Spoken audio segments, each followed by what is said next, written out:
우리가 이제 지난 주부터 우리가 누구를 두려워해야 할 것인가라는 이 말씀으로 3주에 걸쳐서 제가 설교를 할 겁니다. 첫 번째, 1세기 초대교회 때 교회의 위협적인 존재는 유대교였습니다. 그래서 유대교가 굉장히 이 교회를 핍박을 했어요. 두 번째로 오늘 우리가 살펴볼 게 뭐냐면 이 거짓 가르침하는 사람들과 이단들이었어요. 그 당시에도 이 이단들이 굉장히 활동을 왕성하게 했는데 그 이단들과 또 거짓으로 가르치는 자들이 교회에 위협이 되었었다는 겁니다. 자, 예수님이 세상에 오셔서 사단에게 시험을 받으셨어요. 처음에 사단은 예수님의 그 40일 동안 금식을 하신 모습을 보고 이 굶주림을 공략했습니다. 그래서 예수님을 육체적으로 공격했어요. 그래서 죄에 빠뜨리려고 이런 말을 했습니다. 네가 하나님의 아들이거든 이 돌들로 떡덩이가 되게 하라. 물론 예수님은 이 돌들로 떡을 만드실 수 있는 하나님의 아들이었어요. 그러나 예수님께서는 그 사단의 유혹을 하나님의 말씀으로 물리치셨습니다. 신명기 말씀을 선포하시면서 사람이 떡으로만 살 것이 아니요 하나님의 입으로 나오는 모든 말씀으로 살 것이라. 그래서 예수님이 사단의 시험을 하나님의 말씀으로 이기셨다라는 거예요. 자, 두 번째, 이 사단이 첫 번째 시험으로 예수님을 넘어뜨리지 못하자 이번에는 자신도 하나님의 말씀을 가지고 예수님을 넘어뜨리려고 시도를 합니다. 뭐라고 말하냐면 성전에서 뛰어내려 봐라. 네가 하나님의 아들이면 성경에 기록된 대로 하나님께서 너를 위하여 그의 사자들을 명하시리니 그들이 손으로 너를 받들어 발이 돌에 부딪히지 않게 하리라. 사단이요 하나님의 말씀을 인용해서 예수님을 시험하는 거예요. 그러나 이때에도 예수님께서는 기록되었으되 주 너의 하나님을 시험하지 말라 하셨느니라. 이 성경 말씀으로 사단의 시험을 통과하셨다는 거예요.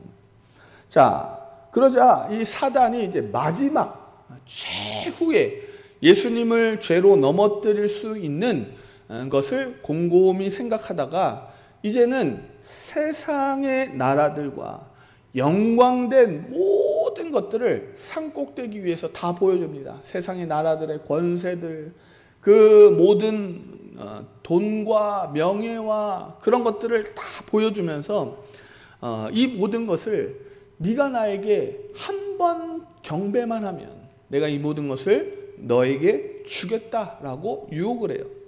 이때도 예수님께서는 사탄아 물러가라.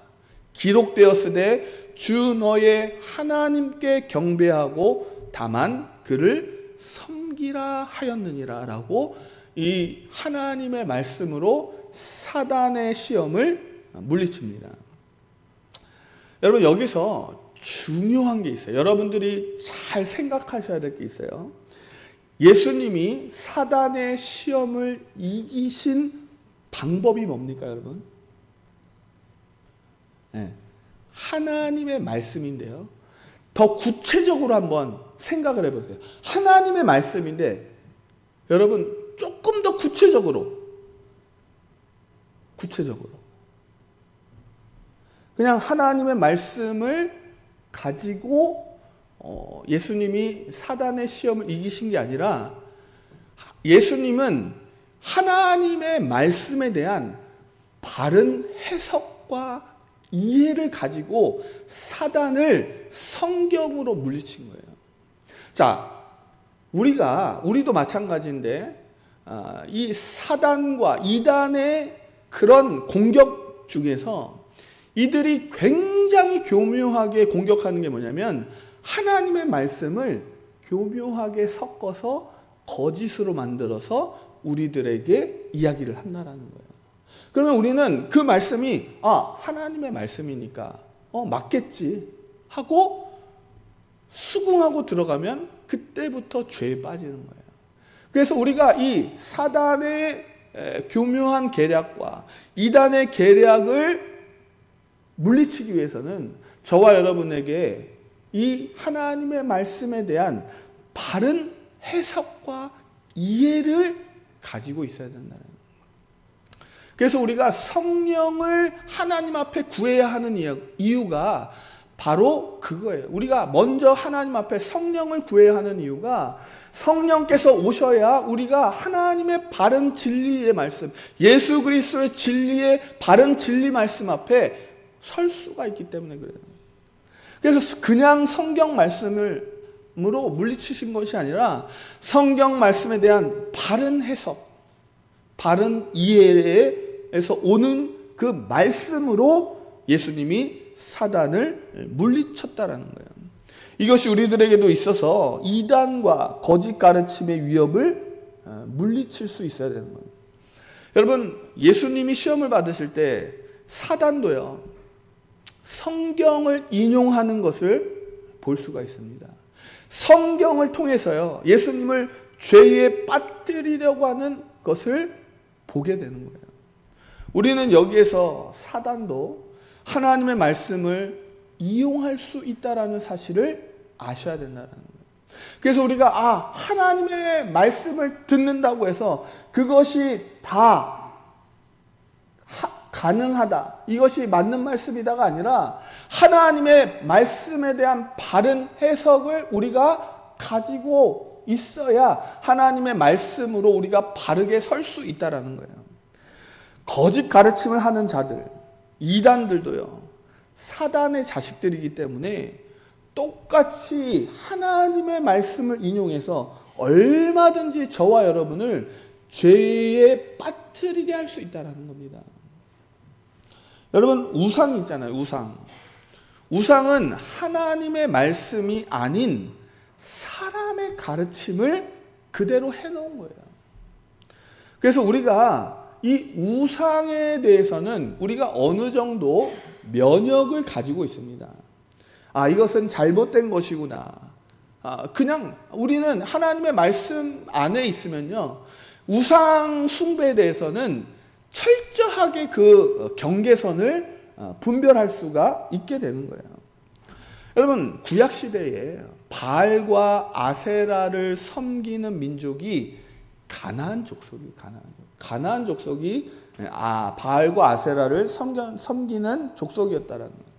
그런데 유대인들이 바알과 아세라의 우상 앞에 절을 합니다. 여러분, 이 유대인들은 하나님의 말씀을 아는 사람들이에요, 모르는 사람들이에요? 아는 사람들이에요. 우상을 숭배하면 안 된다라는 걸 알고 있어요. 분명히 그 경계선이 정확하게 있기 때문에 이 우상을 섬기면 안 된다라는 걸 알고 있었지만 그들이 바알과 아세라 신전에 가서 절을 하는 거예요. 왜 그들이 바알과 아세라를 섬겼습니까? 그들에게 하나님의 말씀이 없어서 섬겼습니까? 아니에요. 그들에게 하나님의 말씀을 있었지만 하나님의 말씀보다 뭐예요? 자신의 육체적인 정욕을 더 기뻐했기 때문에 그래요. 자, 육체적인 정욕은 두 가지예요. 내가 편하게 사는 거, 잘 먹고 잘 사는 거. 두 번째는 뭐냐면 이 육체적인 성적인 것을 충족하는 거예요. 자, 예수님께서 첫 번째 시험을 받았던 그 질문지를 여러분 기억하십니까? 그거는 눈에 뻔히 보이는 육체적인 정욕에 대한 배고픔을 해결하려는 데 있어서 사단이 예수님에게 죄를 짓고 해결하라고 말하는 거예요. 자, 바알과 아세라는 남자가 바알이고 여자가 아세라예요. 그래서 바알과 아세라는 둘이 같이 섬깁니다. 그때 당시에 이제 가나안 땅은 농경사회. 그러니까 이 농사에 대해서 이 사람들이 굉장히 민감한 거예요. 풍년이 들어야만 이 사람들이 잘 먹고 잘 살기 때문에 이 바알이 주는 복이 뭐냐면 풍년이에요. 풍년. 그 농사의 풍년. 그러면 아세라는 무엇을 주느냐? 다산을 주는 거예요. 다산. 자녀를 많이 낳게 해주는 거예요. 그래서 바알과 아세라가 풍년을 주고 자녀를 많이 낳게 해주기 위해서는 얘네들이 하나의 의식을 해야 되는데 그게 뭐냐면 바알, 아세라 이 둘이 성관계를 가져야 되는 거예요. 이 우상이 성관계를 가짐으로 인해서 바알과 아세라에게 그들이 복을 받는다라고 믿는 거예요. 그런데 이 바알과 아세라 신전에서 이들이 예배를 드릴 때의 목적이 뭐냐면 바알과 아세라가 성관계를 갖는 게 목적이기 때문에 바알과 아세라를 자극해야 되는 거예요. 자극. 그러니까 그 바알과 아세라는 그냥 스스로는 성관계를 안 한다라고 생각하는 거예요. 그러면은 이 사람들이 신전 앞에서 뭘 하느냐? 바알과 아세라를 자극하기 위해서 그 신전에 여성 창기를 놔둬요. 여성 창기. 창녀를 놔두고 그 예배하러 오는 족장들 있잖아요. 남자 족장들. 이 족장들이 그 안에서 집단적으로 성관계를 갖는 거예요. 그러면 바알과 아세라가 그 모습을 보고 바알과 아세라도 성관계를 가져서 자신들의 땅에 풍년과 다산의 복을 준다라고 믿는 거예요. 그러면 이스라엘 백성들, 이 유대인들이 왜 바알과 아세라의 신전에서 예배를 했겠습니까? 성적인 쾌락을 즐기기 위해서 이 신전에 가서 여성 창기들과 관계를 맺으려고 갔던 거예요. 여러분, 이런 일이 유대인들에게 있었다라는 겁니다. 유대인들은 하나님의 말씀을 받았음에도, 이것이 죄라는 것을 알았음에도 육체적인 쾌락의 유혹을 절제하지 못하고 그 여성 창기들과 몸을 섞는 거예요. 그런데 여러분, 유대인들이 이 육체적인 정욕을 거절하지 못했던 이러한 모습들이요, 1세기 교회 안에서도 여전히 있었다라는 거예요. 이 특별히 사도 요한이 지도 아래 있는 이 7교회에서도 이런 행음하는 우상 숭배가 여전히 있었다라는 거예요. 자, 요한계시록 2장 14절, 15절을 한번 펼쳐보시기 바랍니다.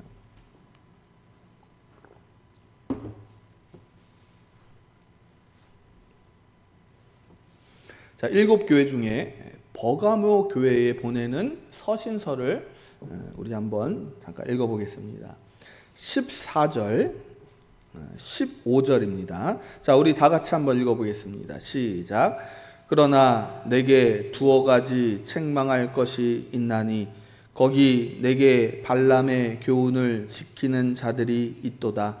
발람이 발락을 가르쳐 이스라엘 자손 앞에 걸림돌을 놓아 우상의 재물을 먹게 하였고 또 행음하게 하였느니라.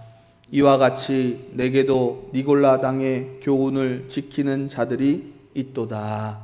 아멘.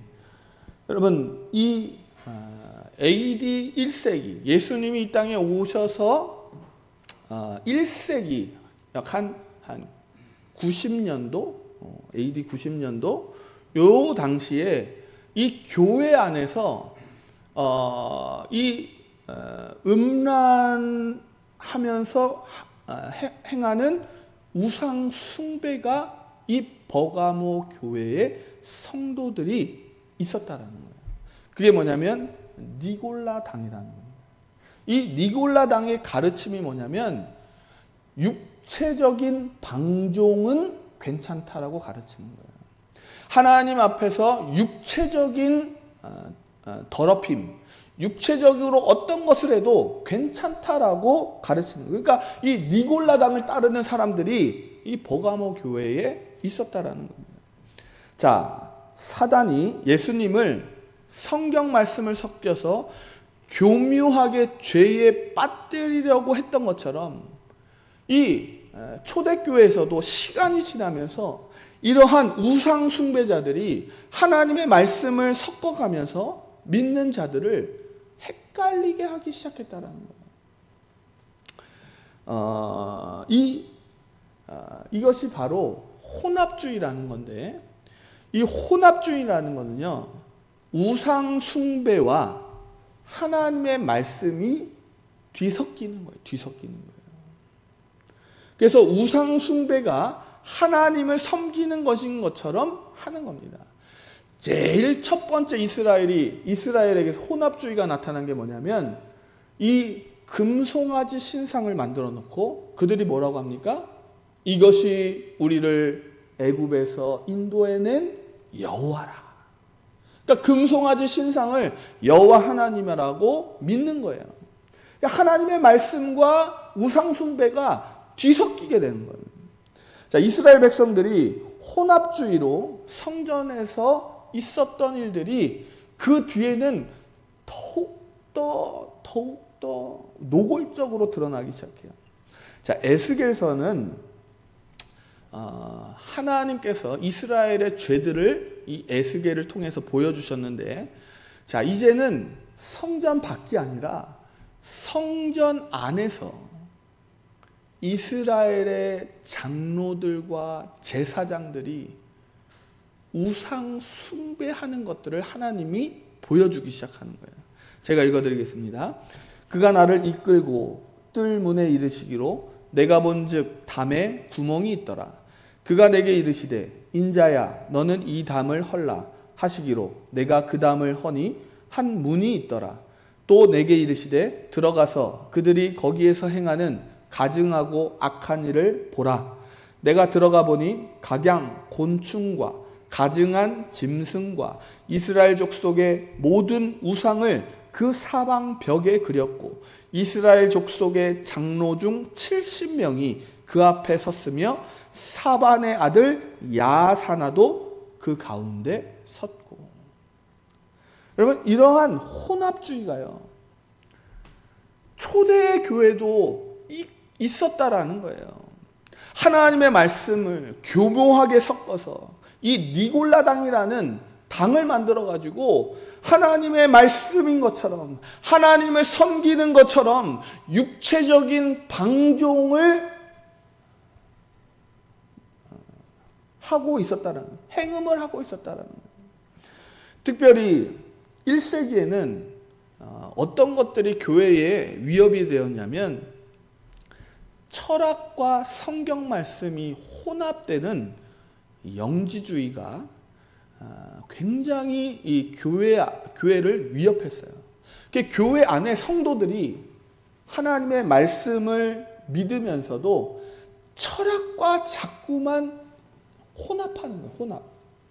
자, 영지주의가 이 철학과 혼합해서 나온 기독론인데, 구원론인데, 이 영지주의가 뭐냐면 영적인 지혜, 하늘에서 오는 지혜는 굉장히 선하다. 이거는 선한 것으로 보는 거예요. 하늘로부터 오는 지혜, 이 하나님의 말씀은 굉장히 선한 것으로 보는 거예요. 그런데 우리 인간의 육체는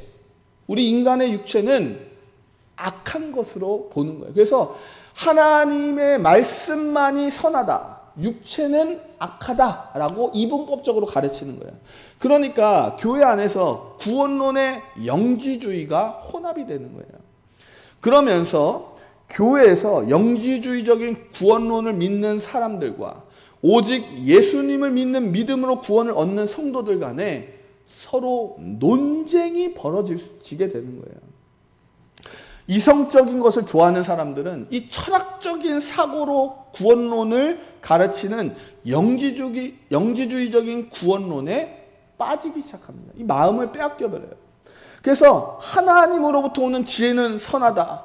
그러나 육은 악하다라는 이 가르침을 받아들입니다.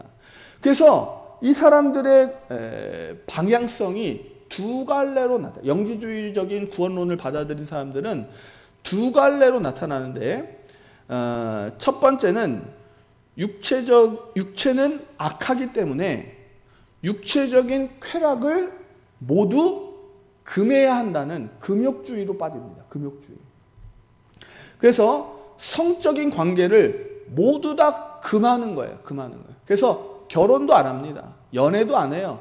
완전히 그 성적인 것은 완전히 다 차단시켜 버리는 거예요. 그래서 결혼도 안 하고 연애도 안 하고 그렇게 삽니다. 두 번째는 육체는 악하기 때문에 육체는 아무렇게나 해도 된다는 방종주의로 빠집니다. 그래서 이들이 육체적인 방탕을 허용해요. 그래서 막 결혼을 해도 막 다른 사람들과 성관계를 맺고 그것을 굉장히 아무렇지도 않게 여기는 거예요. 그러니까 윤리적으로 도덕적으로 성적인 것들을 완전히 다 개방시켜 버려요. 그렇게 해도 구원을 받는다는 거예요. 왜? 육체는 악하기 때문에 어떻게 되든 괜찮다. 오직 하나님으로부터 오는 말씀이 우리에게는 중요하기 때문에 우리의 육체는 어떻게 돼도 괜찮다라는 이 영지주의 구원론을 가지면서 살아가기 때문에 그렇습니다. 자, 그래서 이들이 시간이 지나면서 어떻게 무엇으로 나타나냐면 이 육체를 악한 것으로 보기 때문에 예수님이 육체로 오셨다라는 것을 부인해요. 야, 예수님이 하나님이신데 어떻게 육체를 가지고 올 수가 있어? 이건 말도 안 된다. 그러면 예수님이 오신 건 어떻게 된 거냐? 이들은 이렇게 얘기를 해요. 예수님께서 30살이 되어서 그 공적인 사역을 할 때 하나님께서 영으로 예수님의 육체에 임하셨다라는 거예요. 그래서 하나님 나라를 가르쳤다라는 거예요. 그런데 육체는 악한 것으로 보기 때문에 예수님이 배고파하셨을 때, 잠들 때, 그리고 십자가에서 그 고통을 표현하셨을 때, 그러면 그때는 예수님이 어떻게 계셨느냐? 그때는 예수님의 영이 떠났다라고 보는 거예요. 떠났다. 그러니까 이 영지주의적인 사람들이 나중에는 예수님은 육체로 오시지 않았다. 영이 왔다가 떠났다가 왔다가 떠났다가 왔다가 떠났다가 했다라고 가르치는 거예요. 근데 이제 사도 요한이 이러한 영지주의적인 가르침에 대해서 이렇게 편지합니다. 미혹하는 자가 세상에 많이 나왔나니 이는 예수 그리스도께서 육체로 오심을 부인하는 자라. 이런 자가 미혹하는 자요 적 그리스도니. 여러분, 우리가 하나님 말씀 앞에 바로 서 있지 않으면요, 우리도 이 영지주의적인 것들의 마음을 뺏길 수가 있어요. 왜? 하나님의 말씀이 선하다. 하나님 말씀만 선하다. 육체적인 것은 악하다. 그럴듯하거든요. 그런데 성경 말씀에 어디 그런 게 써 있습니까? 어디 그렇게 써 있어요?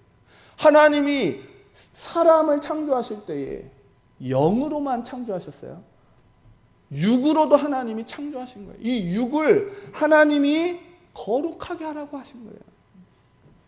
여러분, 이렇게 1세기 초대교회에 이단과 거짓 가르침을 하는 자들 때문에 이 교회가 내부적으로 굉장히 혼란스럽고 분란이 일어나고 분쟁이 일어나요. 그러니까 여러분 생각을 해보세요. 이쪽은 영지주의적인 구원론을 따르는 사람들이고 이쪽은 예수 그리스도의 복음을 따르는 사람들이에요. 이들은 항상 뭐예요? 육체는 악하다. 어떻게든 괜찮다. 금욕주의로 빠지거나 방종주의로 빠지거나 하는 거예요. 그러면은 서로 이게 교회 안에서 일치가 되지 않으면 분란이 일어날 수밖에 없는 거예요. 교회 안에서 이러한 거짓 가르침과 이단에 대해서 말씀을 바르고 이해하고 싸웠던 사람들이 있었던 반면에 그 말씀에 대한 바른 해석과 이해는 중요하지 않다. 그냥 대세를 따르는 게 좋겠다라고 하는 사람들도 있었다라는 거예요. 그러니 교회가 여러분 어떻게 되겠습니까? 교회가 이단과 가르침의 바른 진리의 이단과 거짓 가르침에 대해서 저항할 힘이 별로 없는 거예요. 그것을 진리의 말씀으로 대항하려고 하는 힘이 약한 거예요. 그러니까 교회는 바른 진리 위에 서지 못하고 있었다는 거예요. 1세기 교회예요. 그래서 이 사도 요한이 요한 1서, 2서를 편지를 보내는 거예요. 저와 여러분이 하나님의 말씀을 바르게 해석하고 이해하고 있는 것이 여러분 굉장히 중요합니다. 하나님의 말씀을 아는 것으로 그치지 않고 하나님의 말씀을 바른 진리 위에 해석하고 이해하는 것이 굉장히 중요하다. 그래야 예수님처럼 우리가 사단의 그 계략을 물리칠 수가 있는 거예요. 분별할 수가 있는 거예요. 여러분, 사단이 하나님의 말씀으로 우리를 유혹한다니까요. 하나님의 말씀으로 우리를 죄에 빠뜨리려고 한다니까요. 지금도 세상에 교회가 많지만요, 여러분, 바른 진리 위에 서 있는 교회는 정말 귀해요. 성도의 수가 많든 적든 간에 그것이 중요한 게 아니라 교회는 예수 그리스도의 바른 진리 안에 세워져 있는 것이 가장 중요한 거예요. 그래서 저와 여러분이 예수 그리스도의 말씀 안에 바르게 서 있는가, 이게 중요한 거예요. 우리 교회에 몇 명이 오느냐, 이게 중요한 게 아니에요. 지금 시대의 이단과 가르침을 전하는 자들은 성경 말씀을 더 교묘하게 자신의 생각과 혼합해서 성도들을 죄에 빠뜨리고 있기 때문에 그렇습니다. 여러분, 우리나라 기독교 역사가 굉장히 짧아요. 짧은데도요, 우리나라는요, 이단이 수없이 많이 생겼습니다. 여러분, 우리나라 토종 이단들이요, 얼마나 많은지 몰라요. 여러분, 우리나라에도 역사적으로 이단들이 많이 나왔는데 1992년도에 대표적인 이단이 우리나라를 떠들썩하게 만들었습니다. 1992년, 여러분 기억하시는 분들이 계실지 모르겠지만 10월 28일 예수님께서 재림한다는 종말론을 가르친 교회가 있었어요. 그런데 여러분, 굉장히 놀라운 건요, 기성교회 성도들이 그 교회의 가르침을 믿고 따랐다는 거예요.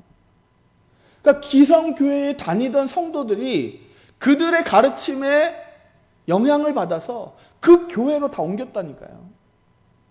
그때 여러분, 여기 포항은 모르겠지만요, 서울은요 난리가 아니었습니다. 완전히 정말로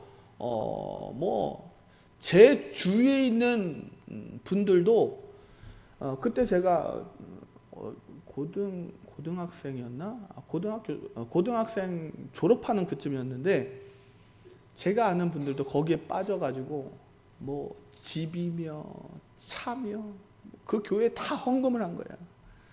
그런데 여러분, 여기에 빠진 수많은 사람들이요, 성경 말씀을 바르게 해석할 수 있는 그 진리 위에 서 있기만 했었어도 그들의 거짓 가르침에 빠지지 않을 수 있었다라는 겁니다. 여러분, 그들은요 뭐라고 주장했냐면, 예수님이 재림하시는 날짜를 우리가 찾아냈다. 우리만이 예수님이 오시는 그 날짜를 계산할 수 있다. 그래서 그날이 1992년 10월 28일이었던 거예요. 성경을 바르게 해석할 수 있는 성도들은 당연히 그들을 이단으로 정죄했어요. 그들은 이단이다, 잘못된 거다. 근데 그 거짓 가르침에 빠진 사람들은 아, 그래, 예수님이 그날 오시는가 보다 라고 믿었다는 거예요. 자, 10월 28일 그날이 오자 서울이 난리가 났습니다. 그 교회 앞에 수많은 기자단들이 몰려가지고요. 진짜 예수님이 오나 안 오나 취재하고 있었어요. 여러분, 지금의 여러분들이라면 그런 거짓말에 속아 넘어가지 않을 겁니다. 왜냐하면 성경을 통해 그것이 거짓인지 참인지 구별할 수 있기 때문에 그래요. 여러분, 예수님이 뭐라고 우리들에게 가르쳐 주셨습니까? 내가 오는 것은 아무도 모른다. 오직 여호와 하나님, 내 아버지만 아신다라고 우리들에게 가르쳐 주셨다는. 근데 1992년 10월 28일이라는 날짜는 어디서 나온 거예요? 그들의 생각에 마음대로 그 날짜를 적어 내려간 거예요. 예수님께서는 자신이 오시는 그 날짜는 오직 하나님 아버지만 아신다라고 저와 여러분들에게 가르쳐 주셨다는 거예요. 그러나 이단들은, 거짓 가르침을 하는 자들은 계속해서 이 성경 말씀을 교묘하게 자신의 생각들과 섞어가지고 예수님이 1992년 10월 28일에 온다라고 가르쳤다라는 거예요. 여러분, 그런데요, 그들의 남은 잔존 세력들이 여전히 지금도 활개를 치고 있다는 거예요. 활개를. 여러분, 하나님의 교회 안산홍이가 처음에 이 하나님의 교회를 세울 때에 무엇을 가지고 성도들을 모집했는지 아십니까? 자신은 예수님이 태어난 날짜를 자신만 알고 있다라고 성도들을 유혹했어요. 그래서 집집마다 그 하나님의 교회 그 전도사들이 다 방문합니다. 다 방문해가지고 성경 말씀을 좀 가르쳐 주겠습니다 하고 찾아가요. 찾아가가지고 제가 왜 아느냐? 저도 그때 당했기 때문에 아는 거예요. 저도 그때 당했어요. 그래서 와가지고 정말 그 교회에서 온 것처럼 얘기를 해요. 저는 교회에서 와가지고 온 줄 알고 그 사람들에게 뭐 음료수도 대접하고 막 그랬거든요. 그때에 이 사람들이 뭐라고 얘기를 하냐면 저에게 예수님이 태어난 날짜를 아십니까? 그래요. 그래서 저는 그때는 이제 뭐 그냥 청년이었기 때문에 뭐 성경에 대해서 모르기 때문에 뭐 크리스마스 아니에요? 이렇게 대답을 했다는 거예요. 12월 25일 날 예수님 태어났잖아요. 근데 이제 그 사람들은 아니라는 거야. 아니에요. 그거는 뭐 로마의 그 황제가 태양절을 해가지고 12월 25일이 원래 태양을 숭배하는 날인데 그거를 이제 공식적인 기독교가 국교가 되면서 그 날을 예수님의 탄생일로 상징으로 했다. 혹하잖아요. 그래요? 그런 거예요? 그랬네. 그 사람들이 우리가 예수님이 태어난 날짜를 정확하게 알고 있습니다. 그 계산법을 알고 있다라는 거예요. 여러분 궁금하잖아요. 그래서 어떻게 알아요? 저한테도 가르쳐 주세요. 제가 그랬어요. 그런데 그 사람들이 하는 말이 뭐냐? 그러면 우리 교회에 가서 성경 말씀을 배우면 가르쳐 주겠습니다. 그러는 거예요. 그래서 제가 그러면 지금 가르쳐 주면 되잖아요. 그 날짜만 저에게 가르쳐 주면 되잖아요. 그랬더니 지금은 가르쳐 줄 수가 없다라는 거예요. 왜냐하면 거기 가서 가르쳐 줄 수 있다라는 거예요. 그래서 제가 거기서 약간 이 사람들 좀 이상하다라는 생각이 들었어요. 그러면 제가 그랬어요. 혹시 당신들도 모릅니까? 그랬어요. 당신들도 몰라요? 그랬더니 이 사람들이 자신들도 모르지만 그 교회에 가면 알 수 있다는 거예요. 그러니까 계속 그 교회로 유도를 하는 거예요. 하나님의 교회로 유도를 하는 거예요. 그때 제가 이 사람들이 엉터리구나. 그 사람들이 알았다면 그것을 숨길 필요가 왜 있겠습니까? 예수님이 태어난 게 그렇게 숨길 필요가 뭐가 있겠어요? 그러니까 그 사람들은 그거를 자신들의 거짓말로 사람들을 속이는 도구로 사용하는 거예요. 여러분, 우리들에게 돈을 많이 벌게 해주겠다고 접근하는 이단들, 병을 고쳐주겠다고 속여서 우리들에게 접근하는 이단들, 자녀들을 잘되게 해주겠다고 속여서 오는 사람들, 여러분이 그런 자들의 거짓 가르침에 대해서 하나님의 바른 진리 안에 서셔서 속지 않는 분들이 되시길 예수님의 이름으로 축원드립니다. 여러분, 우리가 영적인 분별력이 없으면요, 그 거짓말을 진짜로 믿게 됩니다. 저 사람이 나의 병을 고쳐줄 수 있구나. 저 사람이 나의 이 어려운 일을 해결해 줄 수 있구나. 저 사람이 나의 자녀의 문제를 좋게 해결해 줄 수 있구나. 여러분, 영적 분별력이 없으면 그 사람들 말을 하나님의 말처럼 믿게 되는 거예요. 여러분, 거짓 영이 할 수만 있으면 어떻게 한다고요? 성도들을 속일 수 있다는 사실을 기억하셔야 됩니다. 성경 말씀에 기록이 되어져 있어요. 거짓 영이 할 수만 있으면 거짓 영이 성도들을 속여서 이단의 가르침에 넘어가게 합니다. 그래서 우리는 깨어 기도해야 하는 거예요. 영적으로 잠들어 있으면 우리도 그들의 거짓말이 진짜처럼 믿어지게 된다는 겁니다. 여러분, 지금 세상은 진화론에 대한 매력으로 빠져 있어요. 진화론은요, 이 연구할 가치가 무궁무진하기 때문에 학자들은 굉장히 진화론을 선호합니다. 그런데 여러분, 그 포럼이 열리는 그 학술제에 가면요, 창조론을 주장한다? 학자들 사이에서 비웃음거리가 돼요. 비웃음거리.